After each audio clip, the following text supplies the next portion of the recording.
So much for a long weekend, I guess, but emergency pod for a reason. How about this? Ryan O'Reilly and Noel Acciari are now members of the Toronto Maple Leafs. Rosie, first and foremost, thanks for doing this. I know it's a Saturday, feeling good, had a great Friday night. And one of those trades that goes down late on a Friday night. How'd you feel about it? Oh, I was surprised. I was in the hot tub, didn't just made a point to put my phone away, was catching up with some people and got out of thing and just shit hit the fan, man. I was very surprised. I didn't think they were going to pull a big trigger. I just had in my head that the price was always going to be too steep and the deadline was going to come and go, but very pleasantly surprised. And I was glad it was O'Reilly. Yeah, exactly. And we've been talking about Ryan O'Reilly for seemingly a couple, 3-4 months now. We had Cam Jansen on the podcast a couple months ago, and he was ranting and raving about how Ryan O'Reilly could be a big fit, a good fit with the Toronto Maple Leafs. And now he's a member of the Toronto Maple Leafs. Now that you've had sort of some time to decompress and think about everything that went down, just your initial thoughts on obviously this big time move. And there's still a couple weeks until the deadline here. First thing I thought was, what did we give up, man? Like, what Yeah. did we give up? And like, did we just try to smash him in there and give away too much just to say, oh boy, it's a big name guy? And I just don't think we did to give up some draft picks, man. And like, God, dad in the minors, like, it's just, we didn't give up a whole lot. I don't think. I know draft picks are important. I know the salary cap era is a big deal and you need to build from within a lot of the time. But man, when it's shit or get off the pot, are you trying to Yeah. make a run or not? This team has been building to the point where they're top 3, 4 in the NHL here. They've got some jam and they've got everything they need. They've got some goaltending and just can you get a couple of pieces together and make a run? And I was totally pumped about it. I'm glad it's Ryan O'Reilly. Guys I know that have played with him just rant and rave about him. He is an absolute teammate. Just won the Frank J. Selke, just won the Conn Smythe leadership, Stanley Cup pedigree. I mean, it's a huge addition, man. I'm totally jacked about it. It really is a level-headed transaction when you think about it. And the best part about it is the quote I saw from Carlo Colaiacovo, where it was pretty much established that Ryan O'Reilly wanted to be a Toronto Maple Leaf. And that's hard to find these days. I don't care what market the player is from. It's hard, especially for a guy to want to come home. And I know he's about 2.5 hours away or so. That's where his hometown is, of Clinton, Ontario. But to want to come home to Ontario and face that music, face that smoke, I think he deserves a lot of respect, first and foremost. I think so. I mean, he's accomplished a lot in his career. You're getting up there 1,000 games, only 32, and wants to come home to the big market, wants to play in that big show, wants to be a part of everything that's happening there with those great players. I mean, things have been come and gone in St. Louis in a way, and he had his day in the sun. And I think he was just ready to do something new and to jump on a train that's on its way, chugging through and making waves. I think it excited him, and it sounds like he's happy to be there. And man, how often have we been preaching on the pod, like creativity from these GMs? And Doug Armstrong loves making trades. We've seen a couple here in the last couple weeks, certainly. But I think you look from Kyle Dubas's perspective, Brandon Pridham, the resident capologist, doesn't get enough respect and props for his job. Getting Minnesota involved, getting Minnesota involved. Also the fact that, the salary cap was a big time, positioning for this trade as well and trying to divvy up the allotment. And I think they did a bang up job from that perspective. I know they had to pay a bit more to eat some salary, with Minnesota and St. Louis, but I like it. Yeah, man. I mean, back in the day, like 90s GMs, it's just kind of a wild west. You're just throwing shit around everywhere. Money's not really an issue for some teams and a little easier to get things done. And even then, no one thought it was easy. And now you got your cap guys crunching, you're getting other people in, you're switching salary and retaining it here and three-way trade. I mean, that's complicated. That's impressive. I look at it every different way. And the longer that time moves on, the less I can find wrong with the trade from the Maple Leafs end, and the better and better it looks. And I mean, in 8 years, would some draft pick turn out to be some guy that's a big player? Maybe, but nobody knows. You're not going to say no. I'm going to hold on to those draft picks, and they're not even that Yeah. first rounder is not even a high draft pick, and you're just not going to be able to go and win and make a charge for this thing if you don't put something on the line and make your team as good as you can right now and to make this accusation in the salary cap era the way they did and finagled everything. And now he's here. And I don't think we gave up the farm for it. I really don't. And this guy's going to make our team a better player. I mean, he's just is. And you talk about Acciari as well. And he's rounding out that bottom six as well and bringing a bunch of stuff that maybe we're lacking as well. And most importantly, I think it gives them some breathing room. I know it's got to be money in, money out, but to potentially do something else. I mean, it's no secret they'd love to add a defenseman. It would have to come by way of maybe like a Kerfoot leaving or an Engvall leaving, but it gives them flexibility. I think it was a key part of the deal. Clearly, having Minnesota involved, eating even more money on the O'Reilly contract, and it opens up so much more room. So when the deal was initially made, what did you think was the proper fit or their thinking in terms of a fit up front for Ryan O'Reilly? Because I wonder if we differ. Where would you situate him in the lineup right now? I think he's going to be a utility. You can be Yeah. on the top six. He can obviously play with anybody. I mean, say some injuries are happening or something's going on and you chuck him on the first line. Is that going to be weird or a big, difficult thing to do or surprising? Absolutely not.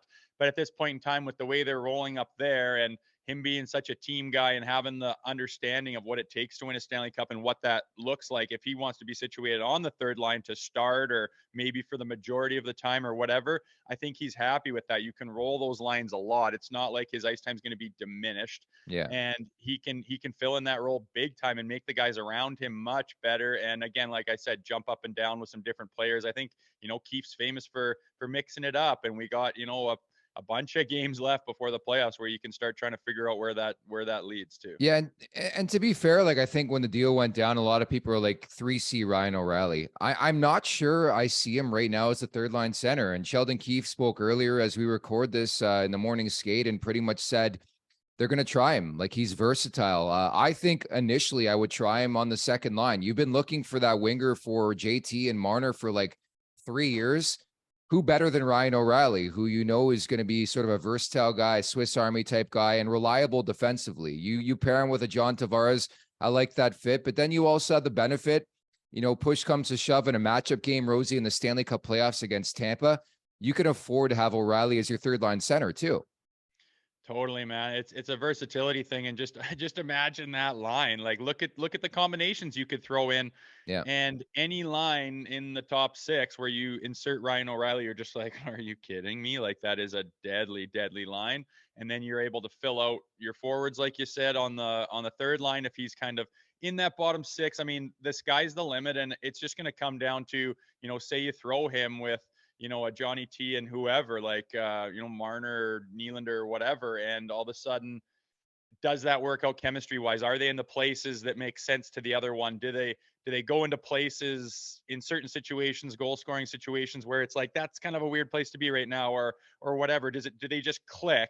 And I mean, players of that caliber, you got to think they can adapt and become just deadly line with whatever. But it'll be interesting to see who he clicks with immediately, and who starts to start to roll together and make these plays and find each other. And you point at each other after a goal and you go, "Oh, how about that?" And you start rolling. And I mean, just thinking about this forward group being even more deadly offensively and clicking even more is just scary to think about, man. And like you say, it's what we've been missing in the playoffs when we've come up short. Yeah, the sandpaper too. And I think the underrated part of this deal actually is Noel Acciari, who we saw quite a bit with the Boston Bruins, the Florida Panthers, and has been doing his thing the last little while here with the St. Louis Blues. I think you can never have enough depth. We've talked about this throughout this season.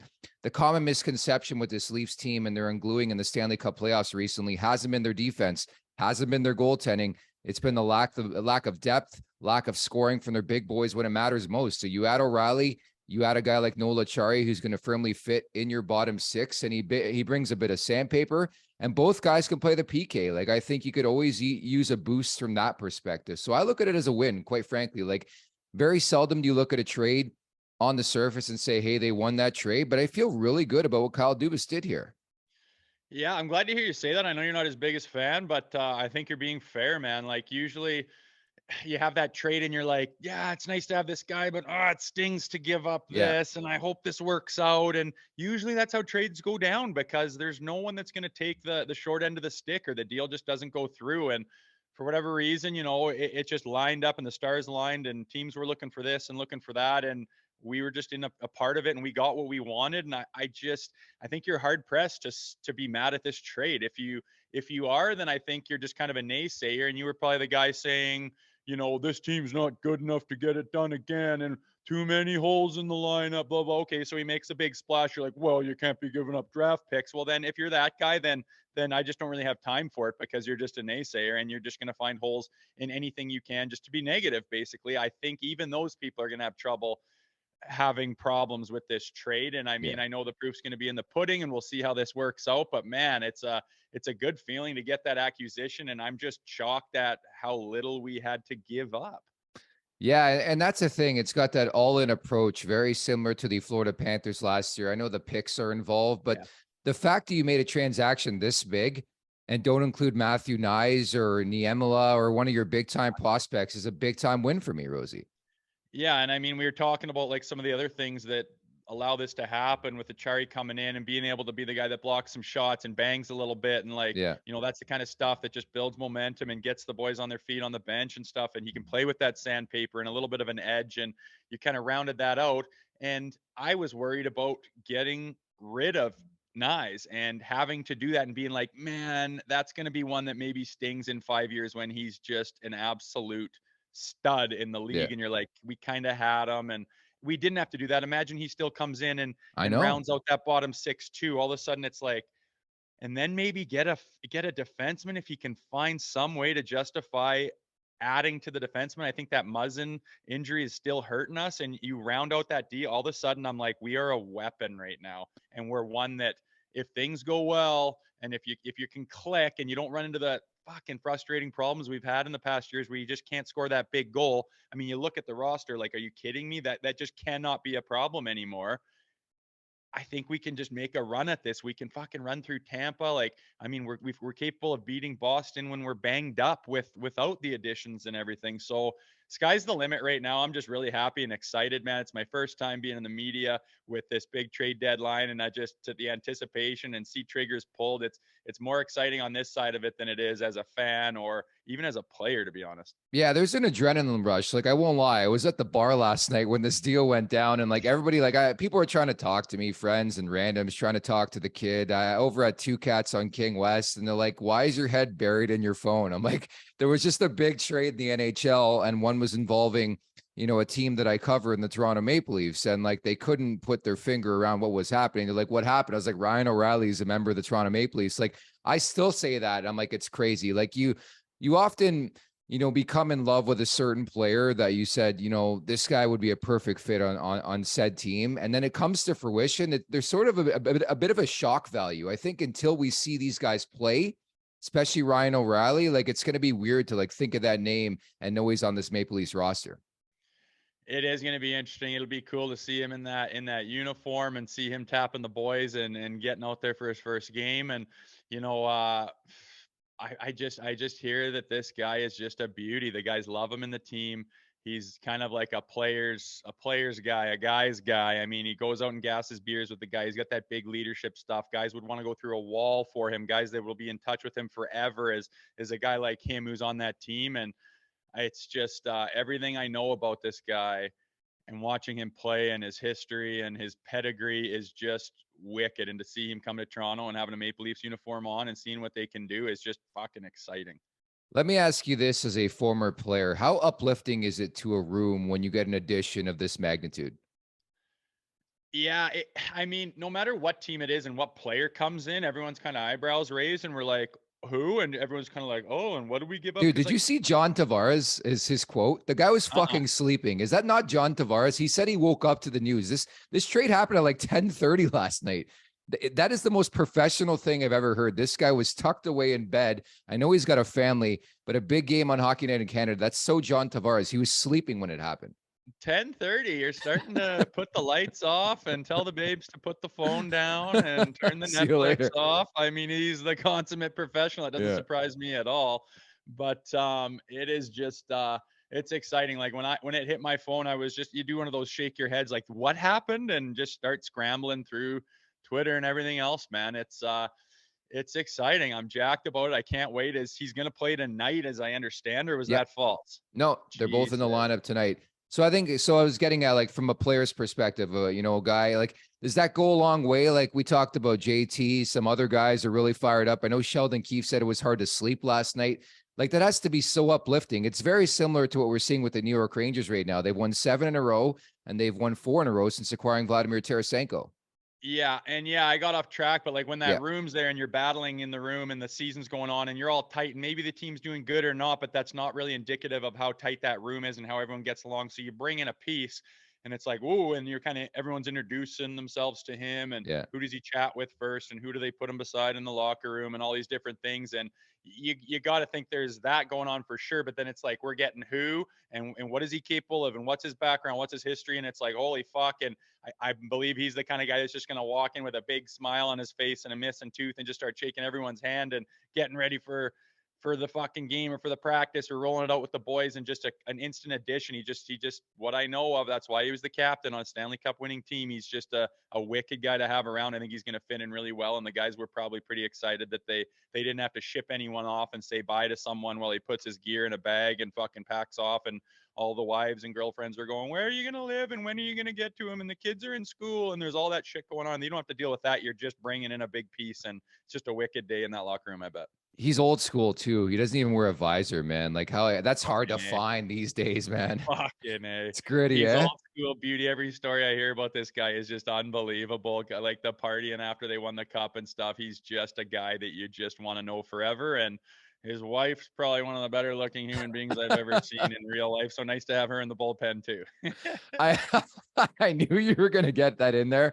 Last question before we wrap here. You've taken about 17 sips of that coffee. You and I had some big Friday nights, as you can tell. Yes, me too. I'm about to have one. What else should this team do? We talked about the fact that they're still 2 weeks away, March 3rd, the NHL trade deadline. Obviously, no wiggle room with this trade. It would have to be money in, money out. But in a perfect world, what would you add to this team? Patrick Kane or what? Oh no, I really wouldn't. I think you're just Yeah, getting so top I'm end kidding. heavy that it would be Yeah, getting silly, and you can't move shit out to get that. I don't think there's anything on the roster you could move out to make that happen without just yeah, depleting something. But the back end, a nice little addition would be yeah. nice. Some jam on the back end, some real defensive reliability, a guy that can move the puck, a guy that can get the puck out of the zone without panicking, be positionally sound, and just settle that game down when the ice starts to tilt. One of those guys would be ideal. It would be nice to have Jake Muzzin back.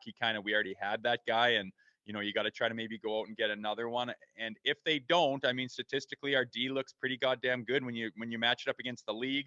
They look deep. We've gone through terrible injuries through November, December, and they weathered the storm just fine. It was almost surprising, and you got a lot of pieces you can move around and bring in. They've proven that. So I would look there, but if it doesn't happen, I'm not going to be crying the blues. But a nice little addition on the back end would really make me. I think their Stanley Cup contention odds would jump up considerably. And furthermore, I'm curious to see the response now by Tampa, who is likely to play Toronto in the first round, and also the Boston Bruins. I've been talking the last couple of weeks about a reactionary move, because Boston was linked to Bo Horvat. Something is coming. I'm just curious to see what happens on that front in the Atlantic Division here. Yeah, I mean, everyone's jostling for position. That's what the Mm-hmm. trade deadline's all about. And especially when, it's a season like this where who you're playing in the first round, and it is not an easy series. One of those first round matchups where you're like, holy fuck, this could be one of those wars, one of those battles. And it was last year, and it's shaping up to be again this year. But I imagine they're looking at the paper this morning and going, maybe we really need to try to get that thing we were looking for. And there's going to be some button mashing going on a little bit this morning. So we'll see, man. It's going to be exciting, and time's ticking down. So we'll see. Hopefully it's a panic button mash on their end, and they do something wild and crazy and it blows up in their face, because that'd be good to see as I a Leaf fan. I was just trying to think of the last time I was this excited for an in-season trade. I think it was like Brian Leach or like Owen Nolan, dude. It's been like 20 years, you know? That's In-season saying trade. something. It's a Yeah, big splash, man. I mean, I yeah. remember when Dion Phaneuf got traded and he came into the I locker room. That remember was a that. big splash through Toronto, and Turned on a a big, boombox. yeah. Oh, that was everyone was jerking off to the fact he picked a song in the locker room. Big deal, but ended up being the captain of that team, and that's a Yeah, big move. And that's what sticks out to me when you think of big recent trades. And I yeah. mean, even that's 12 years ago or so. So it's a big splash, man. It's going to be interesting. I can't wait for the game tonight. Yeah, I always remember that Dion Phaneuf trade. I was taking a nap in my basement. I woke up to like a blurb on the TV and I was like, what? I'm like, it actually happened. And I was like, Freddie Shoestrom. And then it was like Dion Phaneuf was in the deal too. And I was jacked up. And you're right. We've talked about this on the pod throughout the season, but like Brian Burke went nuts over Dion Phaneuf coming in the room, hammering the boomba. You were there, right?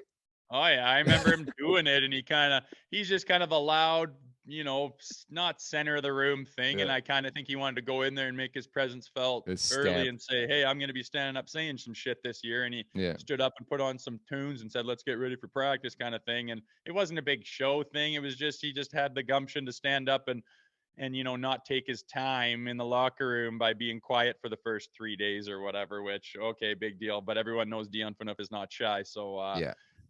whatever, it was what it was. They made a big deal about it, but that's back in the day when they're making mountains out of molehills. I think this is a little bit specialer, and it's a big splash of trade guys will be talking about for quite a while. Ryan O'Reilly is a member of the Toronto Maple Leafs. Still feels so good to say that. Back to bed, Rosie, okay? All right, night, guys. Thanks. Don't wake me up this early ever again.